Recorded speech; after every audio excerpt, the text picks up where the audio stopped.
अगदी झटपट होणारी, कमी साहित्यात खायला हेल्दी, चवीलाही भन्नाट लागणारी, हॉटेलमध्ये मिळते तशी किंवा गाड्यावर असते तशी कोबी मंचुरियन बनवूयात. चला तर रेसिपीला सुरुवात करूया. मी आता एक मोठा कोबी घेतला, 2 गाजर घेतले, हिरवी मिरची, लसूण, आलं, कोथिंबीर हे सर्व साहित्य बारीक करून घ्यायचं. कोबी खिसून घ्यायचा. मी ह्या स्लायसरच्या खिसणीने खिसून घेणार आहे. हा मोठा खिस आपल्याला नको आहे, तर चाकूच्या साहाय्याने मी ह्याला बारीक करून घेणार आहे. चॅनलवर नवीन असाल तर सबस्क्राईब करा, खूप मोठी मदत होते नवीन यूट्यूबरला. लाईक करा, लाईकमुळे मोटिवेशन मिळतं व्हिडिओ बनवायला. तर बघा, मी चाकूच्या साहाय्याने आता हा सर्व खिस बारीक करून घेत आहे. आपल्याला याचे ना गोळे बनवायचे असतात, लांबडा खिस चालत नाही.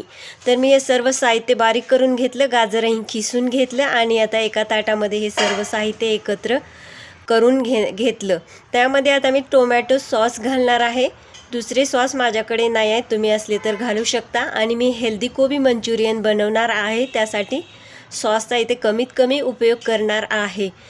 काश्मीरी बुक्का, कोल्हापुरी भाषामध्ये बुक्का म्हणतात मिरची पावडरला, मीठ, मैदा, तांदळाचं पीठ, समप्रमाणामध्ये मैदा आणि तांदळाचं पीठ घ्यायचं.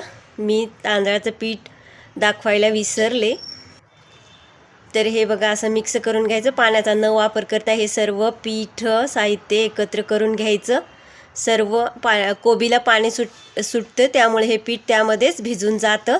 इथे चांगले गोळे तयार होत नसल्यामुळे थोडासा मी मैदा ॲड केला आणि परत मी असे गोळे तयार करून घेतले. आणि कडकडीत तेल गरम करायचं, गॅस कमी करायचा आणि मगच हे गोळे तळायला टाकायचे. क्रिस्पी कुरकुरीत होईपर्यंत, गोल्डन ब्राऊन कलर येईपर्यंत तळून घ्यायचे. हे बघा, असे मध्ये मध्ये आलटीपलटी करून हलवून घ्यायचे, कारण आपल्याला सर्व बाजूंनी मध्ये ही तळायला पाहिजेत. हे बघा, गोल्डन ब्राऊन असे झालेले आहेत तळून. ही कोबी मंचुरियन खूप खायला टेस्टी होते आणि हेल्दी आहे.